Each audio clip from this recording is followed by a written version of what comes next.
cataloged the inanities on structures in my head. It's been a wonderful thing to do. If you stop to think about it, how many unhappy collectors do you know? Whether they collect silver or mistresses or... By and large, collectors are happy. And collecting inanities is just wonderful. If you collect stamps the way I once did, I soon had a U.S. stamp collection I couldn't afford to add a stamp to. Well, what fun is collecting when you can't afford the next stamp? When you're collecting inanities, there's never a shortage. And there's all this low-hanging fruit. We had one this morning from the governor of New York. That was pretty expensive fruit. This is just a wonderful activity, and it's amused me and instructed me all my life. And another thing that I got into when I did that was to be very interested in seeing how these ideas interplayed together. There's not big academic reward or worldly reward for integrating one discipline for a strange discipline with a strange discipline that's not your own. So if you do it in your head, you're in a territory without much competition. Warren always says you should take the high road in life because it's less crowded. And this is a less crowded mental road in life, and it really works. And of course, when you do that, you get into issues where ideas are in conflict. And of course, it demands synthesis. Well, a lot of people, when they see a demand for synthesis, immediately retreat into whatever orthodoxy they came from. That's not the Munger. If there's two big, powerful ideas and there's a terrible tension between them and synthesis is demanded, I look it up if I can, and if I can't look it up, I try and figure it out. And if I have a poor approximation, I use that for a few years until it gets better. I had another idea that was very useful. I always liked Occam's razor. Now, that is a wonderful way to think. You can argue that Einstein's whole career was just a marvelous demonstration of Occam's razor. E equals mc squared is a pretty damn simple idea, but think of the power of it. And Einstein developed, some people say, a counter-corollary to Occam's razor. This may be apocryphal because I've never seen it in any original source I trusted, but I've seen Einstein quoted with this observation over and over again. Everything should be made as simple as possible, but no more simple. Well, if Einstein didn't say it, he should have said it, because this is a very sound idea. I later developed supplement to that corollary. And my supplement to Einstein's corollary was that, about Occam's razor, was in messy social science. If the result you're observing is a Lollapalooza, look for a confluence of multiple causes, multiple forces operating in the same direction. I got to that idea when I was trying to explain to myself how the Moonies were able to get some student to come out for a weekend in the country. And at the end of the weekend, the guy was a brainwashed zombie who was the slave of some megalomaniac nutcase for the rest of his paltry life. And this is obviously a Lollapalooza result, and so I looked in academia for an easy, correct answer to this, and of course I didn't find it. I finally stumbled across a popular book done by some psychiatrist founded by the Rockefellers who had studied the last work of Pavlov. And Pavlov had these dogs in these cages, and when the Leningrad flood came in 1920, it went right up to the dogs' noses, and they damn near drowned and died, but didn't, and the stress was perfectly horrible. And they'd all been conditioned to have these dog personalities, and when the waters receded, the personalities had reversed. Well, Pavlov, being a great science, spent the rest of his life giving nervous breakdowns to dogs and trying to reverse those breakdowns. And this is not pretty reading, but it was very instructive. I realized that the Mooney methods and the involvement of stress was clearly part of it. I also realized that the psychiatrist did not have an adequate explanation.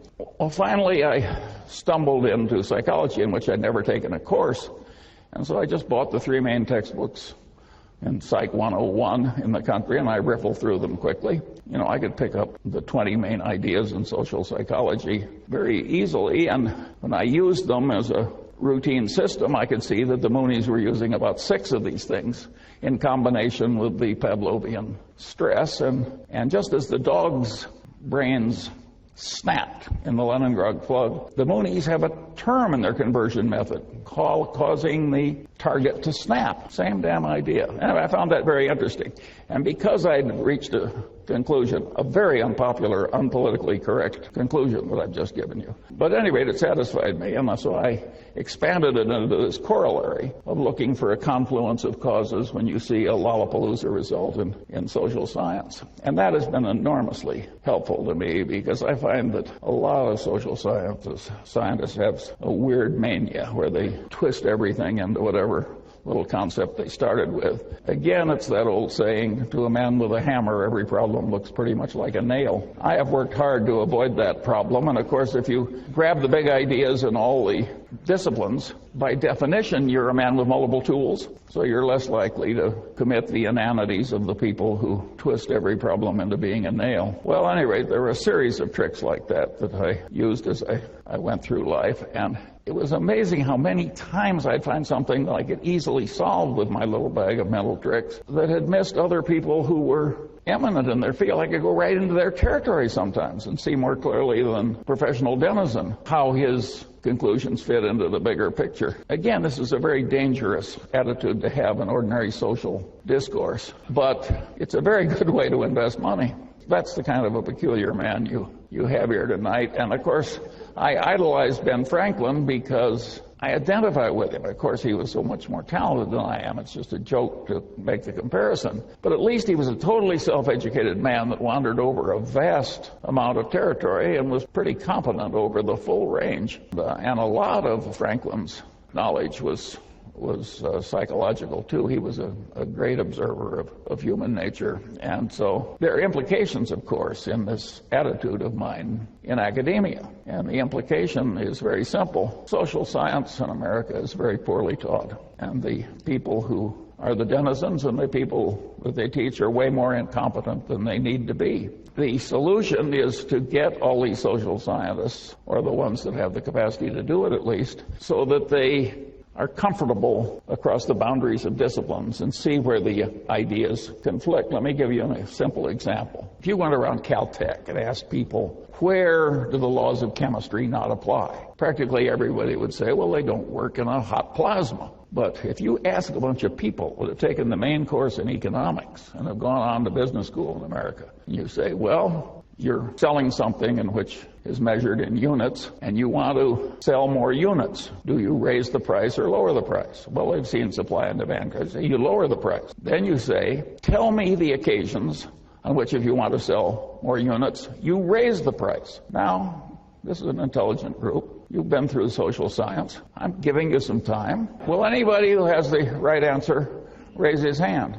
Yeah, luxury goods, that's what do. About 1 in 50 comes up with the idea of luxury goods. Right. The price is sort of a signal. It's high quality, and if it's not a signal of high quality, it's a way of bragging to your friends that you have both discrimination and money. One other interesting example is the one that happened to my Caltech-educated friend Bill Ballhaus, who was CEO of Beckman Instruments, a company founded by another eminent Caltech professor. Ballhaus had in his business collection a company that made some complex gizmo that they sold for a lower price than the other two gizmos in the market, and yet it was much better. It had lousy figures. And Ballhaus took one look at it, and he realized that it was a gizmo where, if it failed, it imposed enormous costs on the owner of the gizmo, and he recognized that the price being low was sending the signal wrong in reverse. This can't be very good. So he raised the price enormously, sold way more units, and of course the profits went up truly dramatic way. So these idiots that can't answer the question are leaving a lot of money on the table that a man like Ballhaus knows how to get. And the world is just full of opportunities like that for people who get the main points. That's not the main answer to the question. That's just the Ballhaus byway. The main answer to the question is very simple. Suppose you raise the price and use the money to bribe the other guy's purchasing agent. Well, you can laugh because it's so obvious once somebody points it out. But who was raising his hand over that one after all the fancy education you've had? And the kissing cousin of that direct bribery of the other guy's purchasing agent. That's the way title insurance is sold in America. That's the way load mutual funds are sold in America.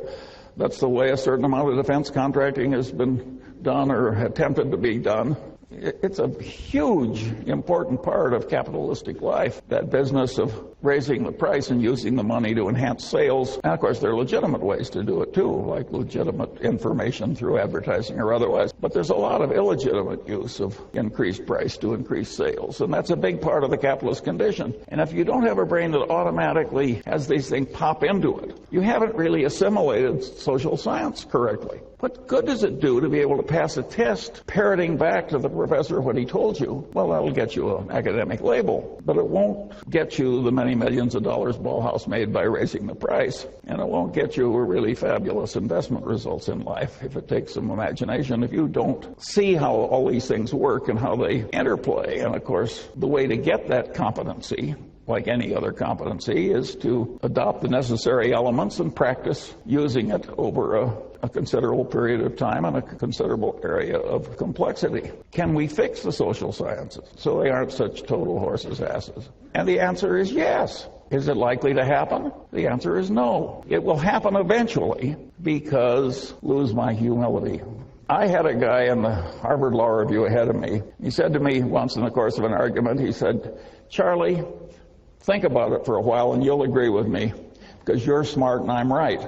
The liberal arts are going to come to the Munger system in due course because they're smart and I'm right. It can be done better, but it can't be done better with a crazy reward system that allows people to be as silly as they are in many departments. I always liked the story of P.J. O'Rourke, who said, he says, the last communist dictator of Albania was a pure communist. And he finally threw out the Russian embassy because they'd lost the pure faith. And then he kicked out the Chinese communists because they'd lost the pure faith. And he said finally he was only comfortable with two places in the world. One was the communist dictator of North Korea, and the other was the English department at Yale. Well, you think I'm kidding, but there is a lot of extreme craziness in some of the liberal arts.